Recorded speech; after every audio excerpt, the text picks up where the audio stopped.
Coming up in this episode of the Magic Book Podcast. The more I did it, the more I appreciated and liked the concept of mentalism because you're using your mind. It's more cerebral. It's a little more intelligent. I like that aspect of it, that it seems more magical, but more real in a way too. You're listening to the Magic Book Podcast, conversations about classic and contemporary books that teach, illuminate, and celebrate the art of magic. I'm your host, Adrian Tennant, a lifetime student of magic and mentalism, occasional performer, and long-time book collector. Thanks for joining me. Welcome to this episode of the Magic Book Podcast. Today, my guest is Jim Kleefeld, a professional magician and children's entertainer who's made remarkable contributions to magic, both as a performer and author. Based near Cleveland, Ohio, Jim has specialised in themed magic shows tailored for schools, libraries, fairs and festivals, creating a new themed show each year for over 25 years. His performances focus on educational and engaging topics such as reading, character development, history and world cultures. As a former kindergarten teacher and child development expert, Jim brings a unique educational perspective to his performances and is known for his professionalism. But Jim is equally well known as an accomplished author and researcher. He's written 14 books for children's magicians on themed shows, plus 2 highly acclaimed works on mentalism. His books, Locked and the Book Test Book, are considered essential references in mentalism. Jim is also an accomplished illustrator who's contributed artwork to dozens of other magicians' books and has been a long-running columnist for publications including MUM, Laughmakers, and Funny Paper. Jim, welcome to the Magic Book Podcast. Well, thank you very much, Adrian. I appreciate you having me. You've been performing magic for over 60 years, starting with your first paid show at age 16. Jim, what drew you to magic in the first place? An inferiority complex. I kind of say that jokingly, but I think it's kind of true in a way, and it may be true for a lot of people. And when you see bios of magicians in magazines or you hear podcasts and they tell you how they got started, they always say one of 2 things. Well, I got a magic set when I was 7. Or I went to school and there was a magician at school. But those are not the impetus for becoming a magician. Because if you think about it, at that school, there were probably 250 kids who saw that magician. They did not all become magicians. Only 1 or 2 of them maybe did. So what draws you into magic is not that you saw it or had access to it once upon a time when you were 5 or 7 or 11. What draws you into magic is something else, and it has to do with your personality. And literally, I think mine was an inferiority complex. I always felt like I was being criticized for getting stuff wrong, doing something stupid. And I think a lot of that was because I was kind of impulsive as a young child. I would just go out and do stuff. And when I did magic, and I got into it through Cub Scouts, I had to do a badge, a merit badge or something for performing. And when I did magic, everybody stopped and paid attention and appreciated it.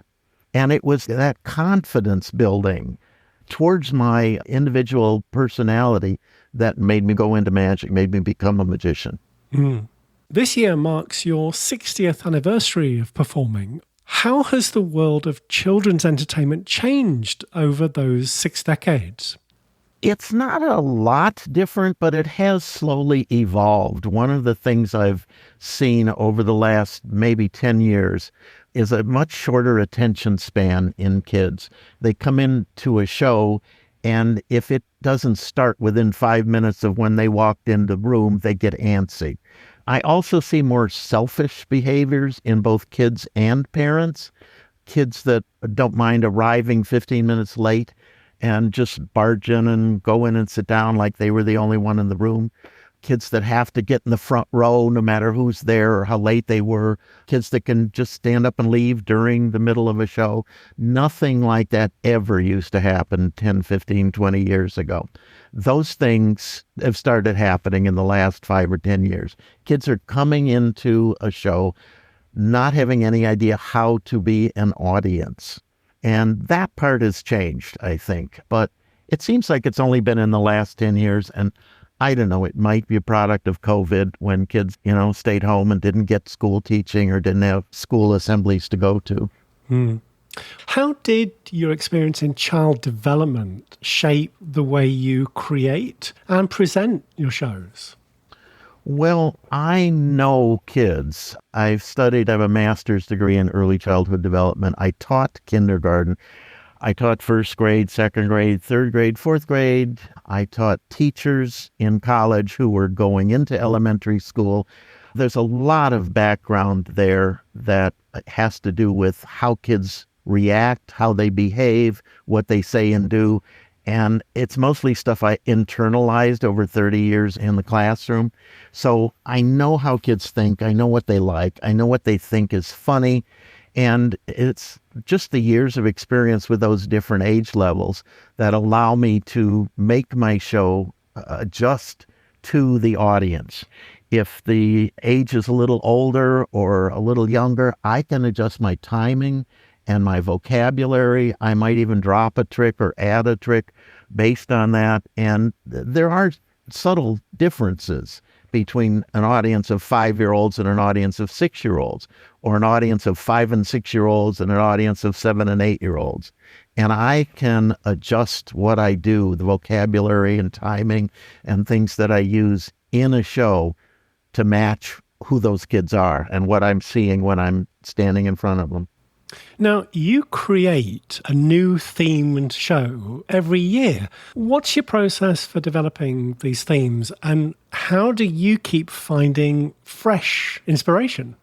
Well, I started doing themes back in the 1970s. I decided then I would be going to the same libraries and schools in my area over and over again every year. I wanted to go back every year, so I thought of the idea of changing the show every year.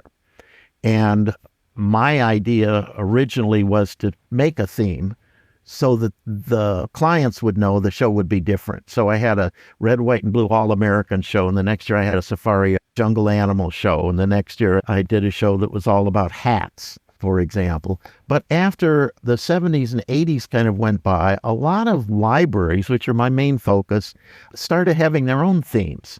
Libraries develop a theme for their summer reading club every year. After 20 years of doing that, there became a large consortium, and the consortium develops a theme that many, many states use every year. And they bring out that theme, all the libraries subscribe to it, and they are all using that theme for their decorations and party theme ideas in their libraries. So now I don't have to think of a theme. I just look and see what the libraries are doing.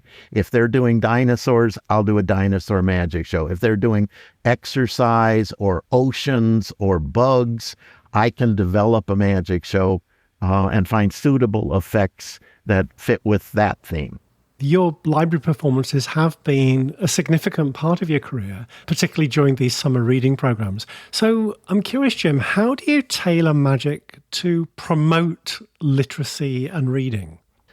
Well, again, my background helped a lot because I was a kindergarten teacher. I read lots and lots of children's books. I kept up with it through the years. And even when I retired, I still get a joy out of going online and seeing what's new, reading what the latest trends are in books. I still read kids' books all the time. I buy them, I read them, I look online about them. And I decided about 10 years ago to try to connect books with tricks. So what I do for a show now in order to promote literacy is I'll bring a book and I'll show the book and do a quick sentence or two about the book, and then I will do a trick that somehow relates to that. For example, there's a series of books about Clifford the Big Red Dog. Well, I took a die box and I painted over the block that was a die so that it was all solid colors and no spots on it. And then I put 6 different pictures on it, including a Clifford the Big Red Dog picture on one side. So now when I put the block in the box and it slides back and forth, it's not a die, it's a picture of Clifford the Big Red Dog. Makes sense. With just one exception, you've never missed or cancelled a show in your entire career. Jim, what drives that level of commitment, and how the heck do you maintain it? I guess it's a work ethic that my parents kind of built into me. I'm very committed to a job. When I make something, I want to do the best job possible. When I get hired to do something, I want to be the perfect person that does that job. I've always had that sense of, if you're going to do it right. So for me, the audience is number one. You don't get a second chance. You can't come in 20 minutes late and say, "Hi, sorry, there was an accident on the highway." You have to start on time. You have to be there on time. You have to do the show well. You have to smile and be happy. You have to do everything. And that includes getting to the show first. That's your primary objective. I start early. I buy a new car every few years. I'm committed to getting there ahead of time, being prepared. And I don't reschedule things for little excuses. I used to get calls from librarians panicked because a magician or somebody else canceled a show on them, and could I come tomorrow because this guy just called and told him, his grandmother died. And I never would have done that. I guess I've never had the sad misfortune of having my grandmother die the day that I was going to give a show. Part of my commitment is making sure I always get to the show. That's the first thing. Number one, you have to be there. And I put that as a priority. I put it over personal things, my son's birthday or Father's Day, or my wife decided she wanted to have a picnic on that day or something. My calendar for my show comes first. And unless something absolutely disastrous happens, and it did once, I had a record of 59 years. Last year, my wife took a bad fall. She had a brain bleed. She broke her arm. She was hospitalized. It was very serious. And I canceled a show for that. And then, of course, as soon as she was better in a week or two, I called that library and said, "I will come out and reschedule a show, and I will come and do a show for you, and it will be free." So I kind of tried to make up for it. But other than that, I just put that commitment first. Don't skip a show. That's great advice and so professional. Well, now, despite being known primarily as a children's performer, you've always been interested in mentalism. How did you balance these two aspects of your magical interests? Well, humans are all eclectic. People who do magic also go to baseball games and like birthdays and maybe read or something else. We're all, I think, eclectic people. And inside of magic, there's a lot of variety of subjects or subgenres to subscribe to. I'm interested in most of it. I don't know why, but for some reason I've always been drawn to mentalism as well as doing kid shows. They're a little bit mutually exclusive. You can't do either of those types of shows for the other one's venue or audience. So I started doing mentalism just locally, family gatherings and my local IBM ring meetings and things. And the more I did it, the more I appreciated and liked the concept of mentalism, because you're using your mind. It's more cerebral. It's a little more intelligent. It involves things that people can't say. You must have hid that in your other hand. So I like that aspect of it, that it seems more magical, but more real in a way too.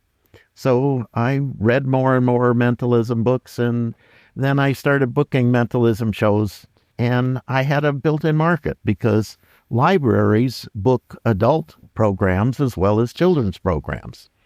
So I just started marketing my mentalism shows to those same clients, those libraries that I'm familiar with and have been going to for a long time.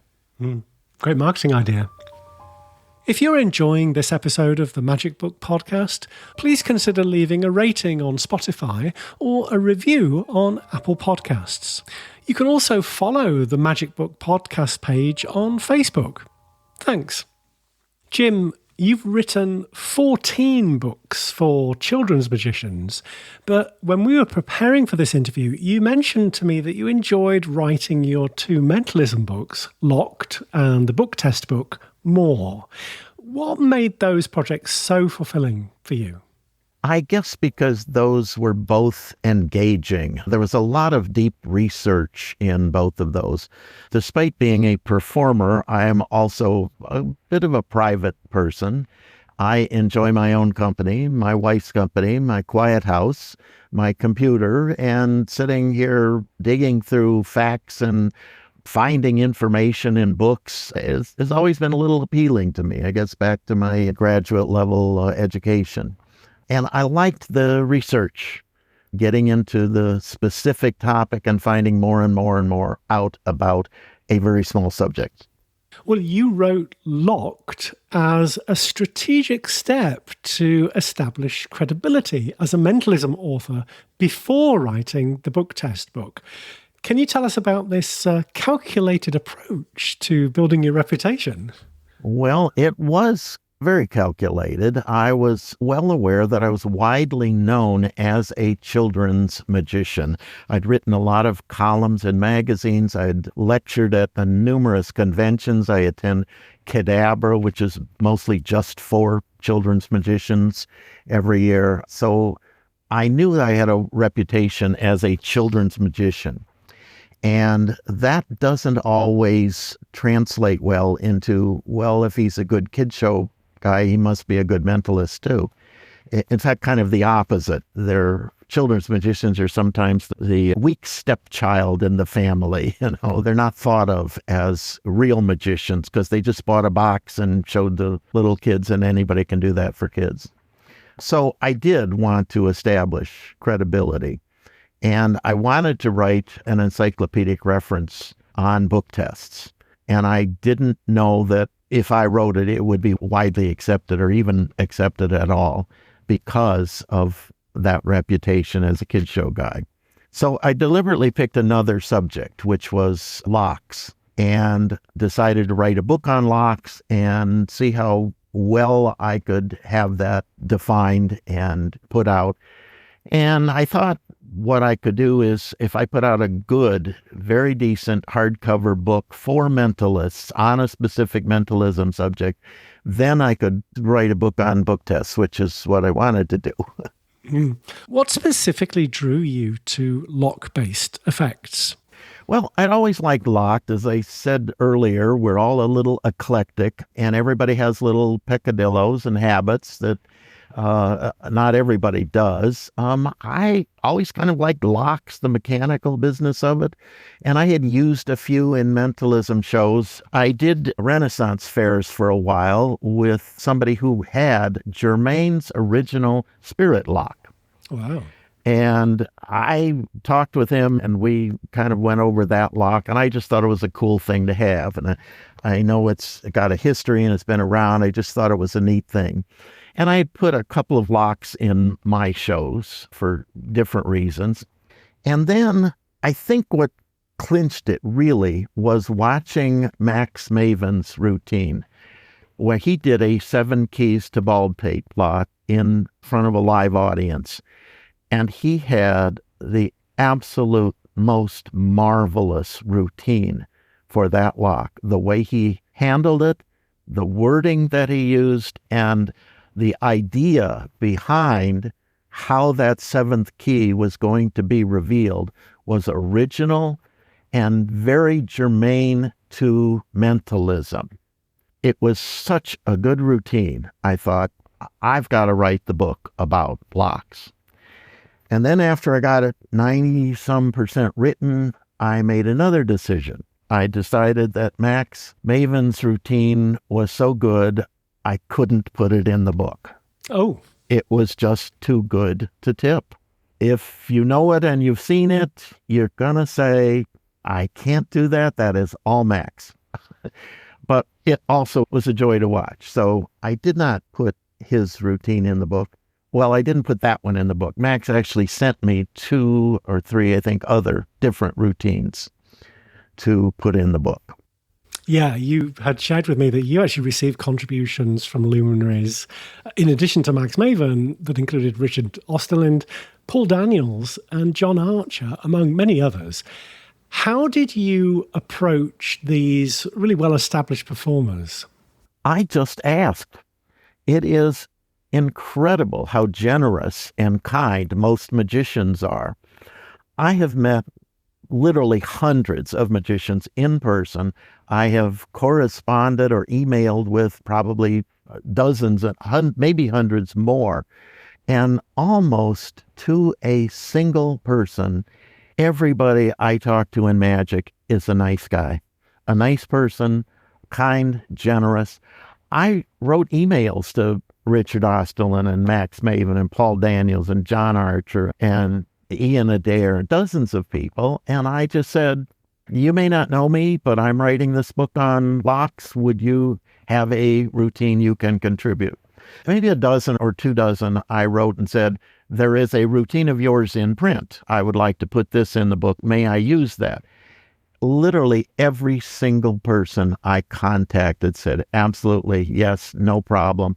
Nobody asked for money. Nobody asked for credit. Nobody asked for anything in return. Everybody said yes. Well, Locked covers 116 Lock products, 107 published routines, and 62 original routines, which I think by anybody's definition is comprehensive. Jim, how did you organize and present such a vast amount of material? Well, I started by studying locks. I wanted to know how locks worked first and how you could use them in various ways of different tricks. So I decided that should be sort of the opening of the book. What is a lock? How does it work? And before you get into the magic part of it, just what happens when you stick a key in a slotted hole. So I put up a lot of the mechanical stuff first. And then after that, I decided I probably ought to put in what are widely advertised as commercial products. Key Erect, which has been around forever, is the most widely known lock trick on the market, but there's 200 maybe additional ones besides that. And some of them are repetitive, some of them are redundant, but for the most part, there's a lot of them out there. So I decided to describe them in the way an ad copy would and say, this is what's out on the market. And then I started another section that was, what lock tricks did I find that were published in magazines? And I kept those things kind of separate and just made chapters. So there was one on commercial products, another one on published material. And then I ended up with quite a few original lock things that people sent me, many of whom said, look, I'd never shared this with anybody, but you can have it for the book. When I talked to Ian Adair, he said, gee, I don't think I've ever written a trick with a lock.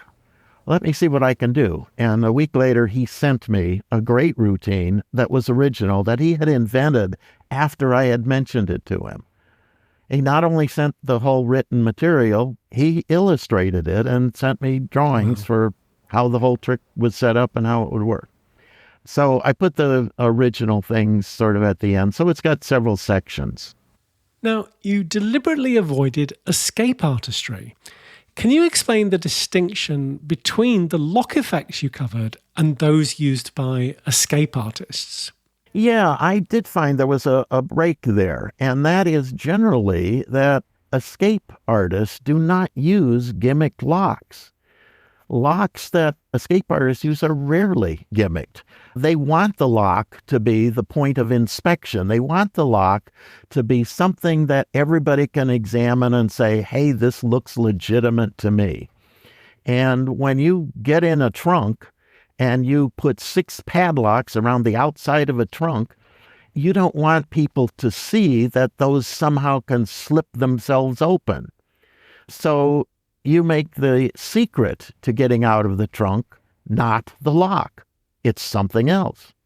And the idea that the lock has to be the inspection point means that most escape artists rarely use any kind of a lock that's gimmicked. The research process for Locked must have been really extensive. And you've talked a little bit about how you documented the history and the methods. I'm interested in your writing process. Can you tell us a little bit about how you organize the information and then maybe write the first draft? What does that look like? I am very much a computer guy. I bought a Macintosh in 1984 when they premiered that machine, and I have never looked back. I still have a large desktop computer, and I do all of my writing on the computer. And when I decide to write something, the computer is part of my organizational process. I love the office metaphor idea for the user interface because I can put a folder up. Inside the folder, I can put the locked book. Inside that locked book folder, I can put these are original tricks, these are printed tricks. I can sort the magazine articles by Jinx or Magic or Phoenix and then sort of cull them back and put them together. So what I normally do in that process is to organize in my mind first. What am I going after? And then I write little bits at a time, and I sort them, and I keep them sorted until I'm ready to go back and compile things together. So I guess that's the writing process. Find a lot of stuff, but keep it organized as you find it. And then it's easier to assemble. Do you generally print everything out to do the final proofreading, or does your wife, when she's helping you, does she like to do it on the computer? Actually, we both like print better, so I print a copy and I read it, and then I go back and change everything I saw, and I print another copy, and then she reads it and says, "How did you miss all of these things?" That's why sometimes you can't proof your own work, right? Yeah, it is hard to proof your own work. And tell me a little bit about the choice of publisher. Is that something that factors into your process? It did, in a way. I decided to self-publish, and everything I've done has been self-published. The idea behind that was that I had written some other things in the education field a while back, and they were large and fairly extensive texts for teachers. I wrote a text on social skill curriculum for how to teach teachers how to teach social skills, if that makes sense. And I sent that to a publisher, and the publisher loved it, and they published it, and then they sold lots and lots and lots of those, and then they sent me 4% royalties for that. And I thought, this is a $200 text, and I'm getting $8 out of that $200. So the idea of self-publishing was kind of, in a way, an economic one. I like the idea that there are good publishers out there. I love the stuff that H&R Magic put out for all those years, and Kaufman's material is just top-notch. But that, all comes at a price. And I figured if I didn't know how to proofread, if I didn't know how to illustrate, if I had to have somebody else do all the drawings and somebody else organize it, and somebody else knew how to choose fonts correctly, but I know how to do all of that stuff. So I guess I just wasn't willing to farm that all out to let somebody else do it and then sit back and accept a very small percentage of basically my own work. Mm-hmm. And I believe that both Locked and the book test book are available not just in standard editions, but also in a deluxe edition. I'm curious, how do you figure out how many of each to produce? Well, here's the secret. I use an online publisher that has no minimum. So I can order as many as I want of any of those. I take the original Locked and the book test book, and I format them into deluxe editions here with labels and signatures and additional materials. The published book itself is the same in both cases, but they're getting ancillary materials, and it's signed and labeled and numbered and that. But I can order those books 300 at a time, or 20 at a time, or 2 if I thought I needed two more. So that was sort of my concept behind that. And it took me a while, but I think I found a publisher I've been very happy with, both Locked and the Book Test book. I think it's good paper, it's heavy, it's good quality, the binding is good. I've never gotten one that fell apart or that had a problem with. And I have bought quite a few books from self-published or online publishers. I'm particularly not fond of Amazon's material. I've gotten some that I literally threw in the trash can because the publication was so poor on a book that deserved much, much better.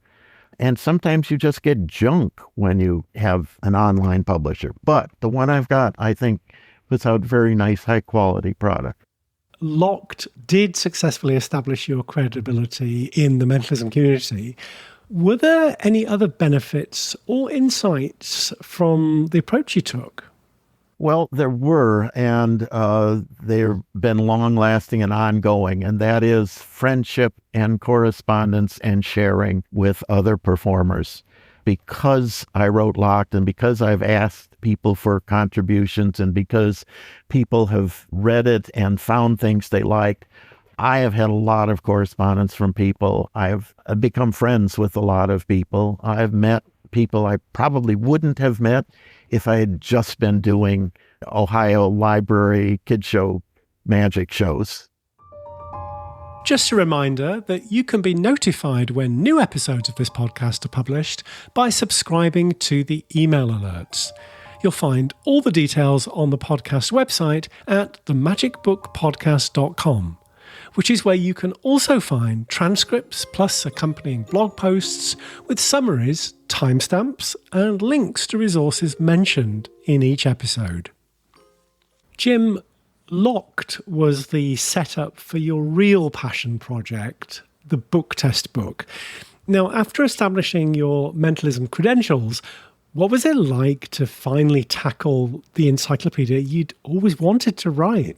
Well, I got into it easily because I had wanted it. It had been kind of a passion. I love book tests. I collect book tests. I just love books. I mean, I've always collected books. I have a library built onto my house that houses the books that I have. I read all kinds of books, fiction, mystery novels, as well as magic books.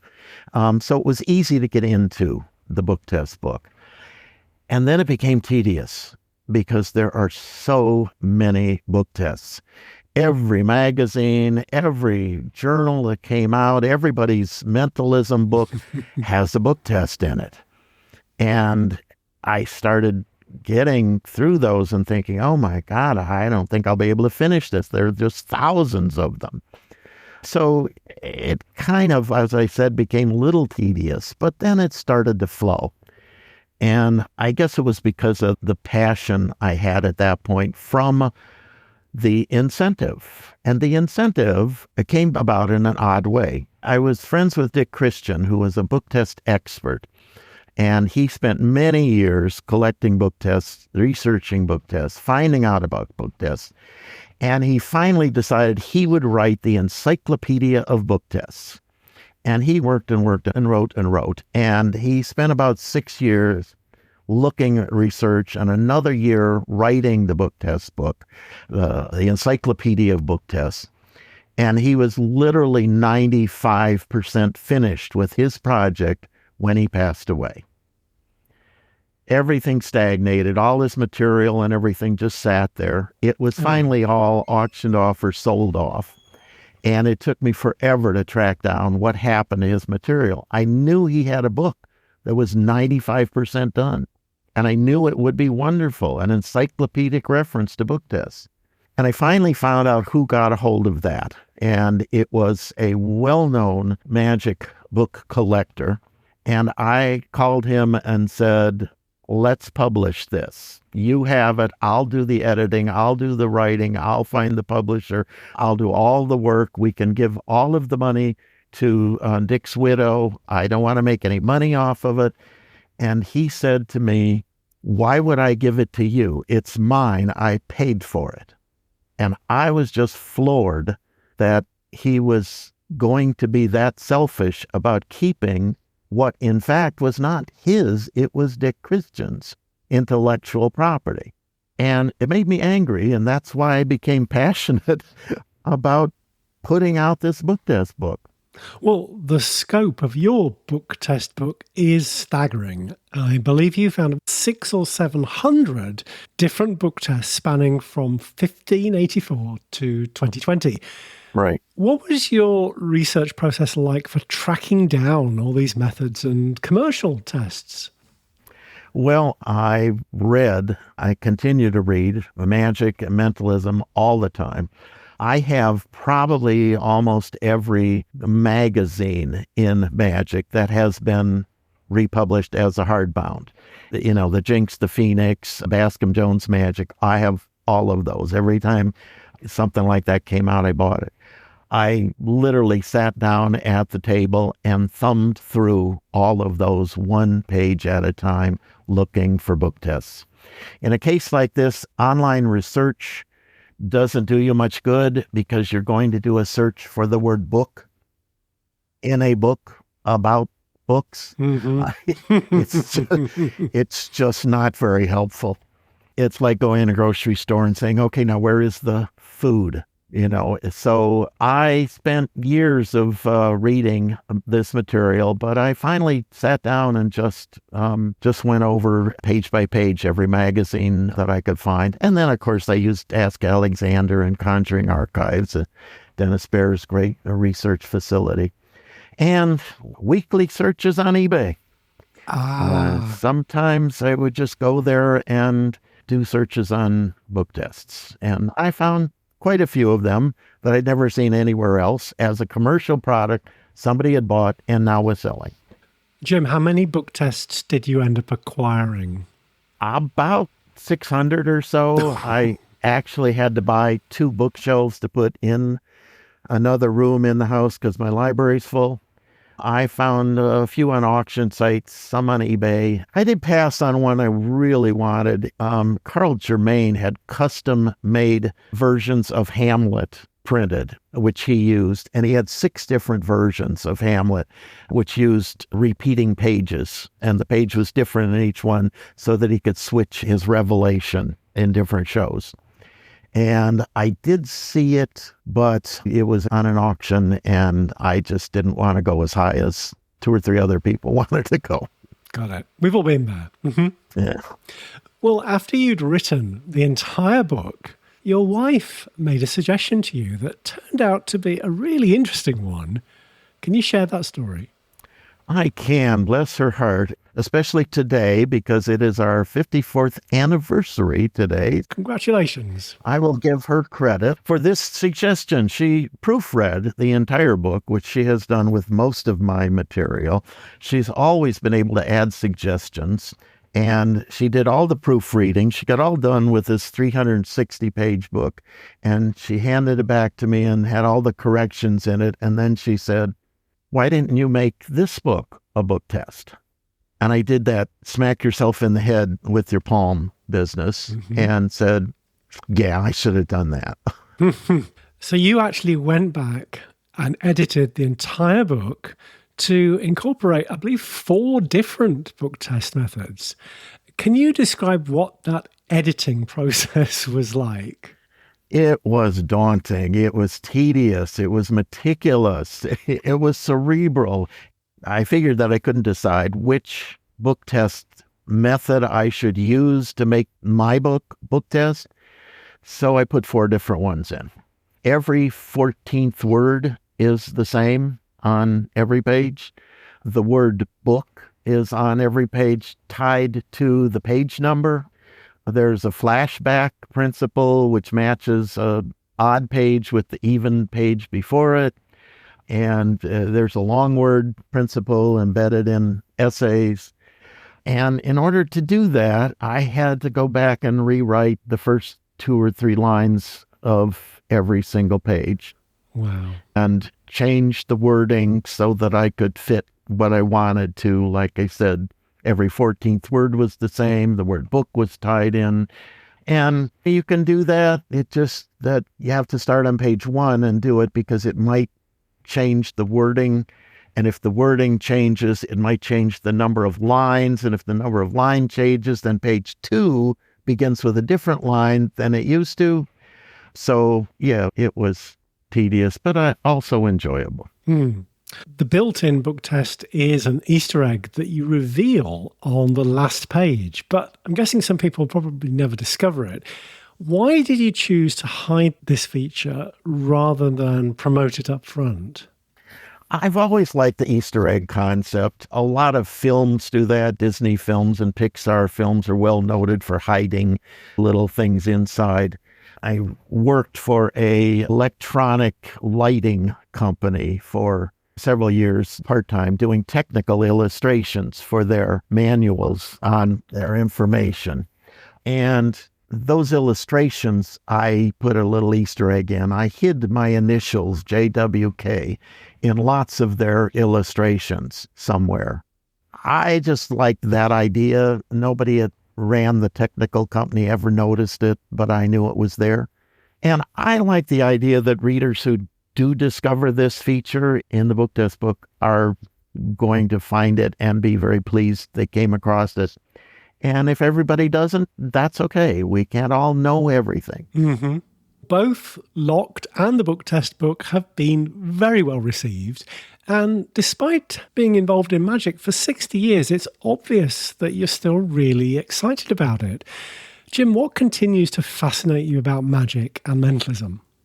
It's so integral to my life. I've been so immersed in it. I don't have a lot of outside interests. I am eclectic, as I mentioned earlier, but there are no end of subtopics to explore in magic.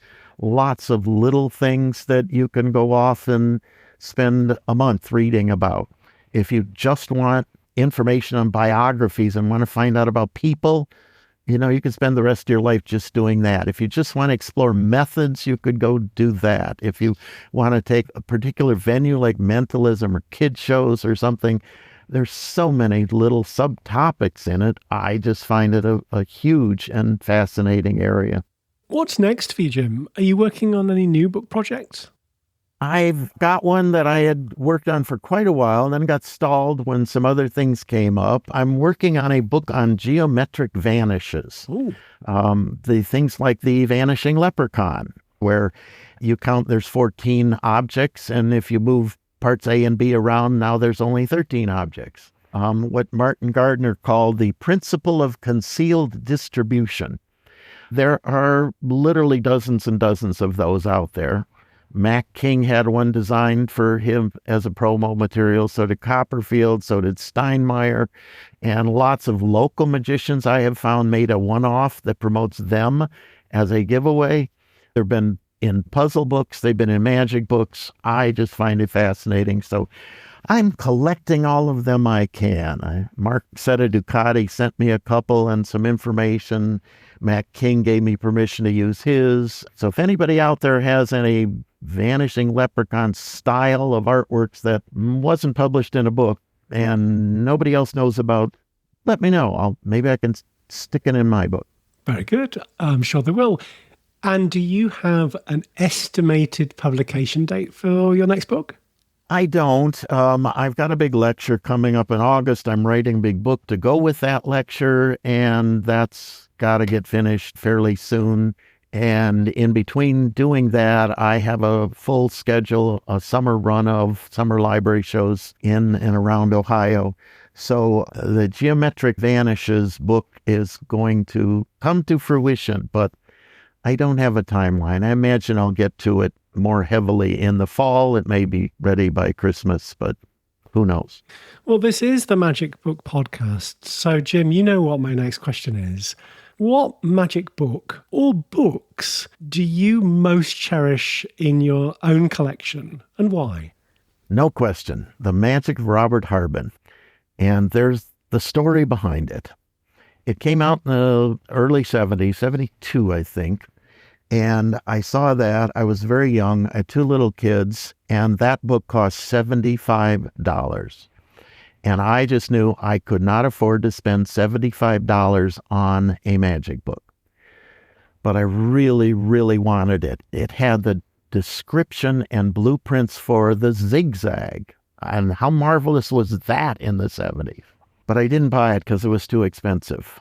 And about 5 years later, I saw one on a used auction site, and it was $250.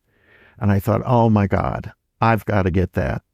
But I couldn't. It's too expensive. At $250, it's just too much to pay for a magic book. And I think that was the 80s. And then the 90s came along, and I saw another one that was used and for sale, and it was $450. And I'm like, oh, gosh, I really want that Magic of Robert Harbin, but it's too expensive. I can't afford that. And meantime, about once every 3 months, I would mention it to my wife, who got tired of hearing about it. And lo and behold, another 10 years went by, and one showed up, and it was $950. And my wife said, just get it. Don't even. So I paid a lot for a book that I could have bought for $75, but I still love that book and everything that Harbin invented and put into that book, and the idea behind it of being so exclusive. So that's, I guess, of anything and everything. I've paid more for other books, of course, since then, but that's my story for my most cherished one. I love that.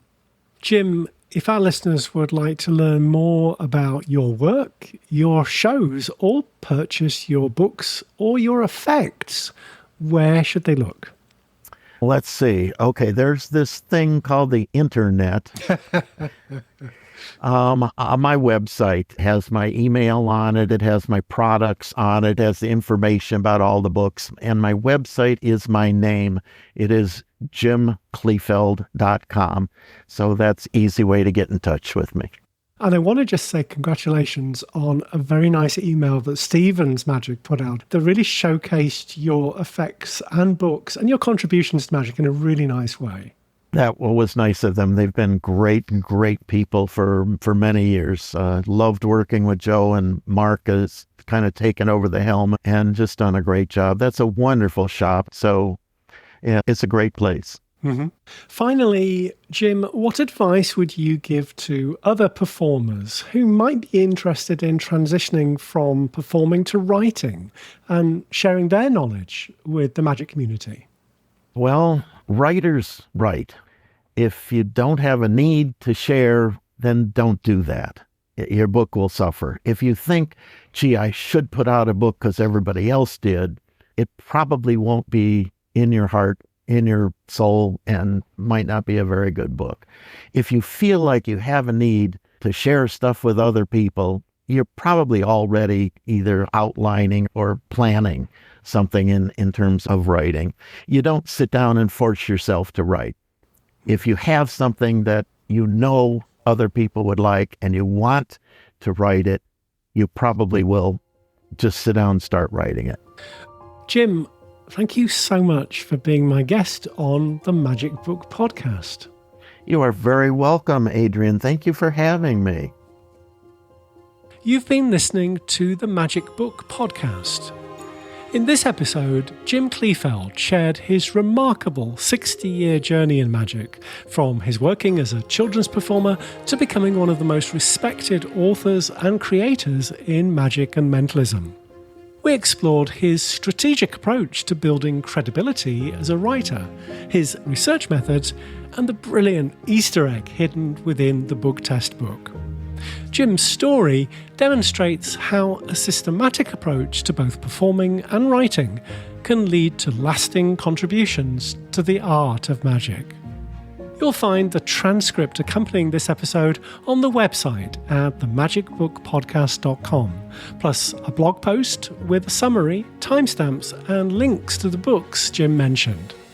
If you have a question or would like to suggest a topic for a future episode, please contact me, Adrian at themagicbookpodcast.com. Thanks for listening to the Magic Book Podcast. I've been your host, Adrian Tennant. Until next time, goodbye.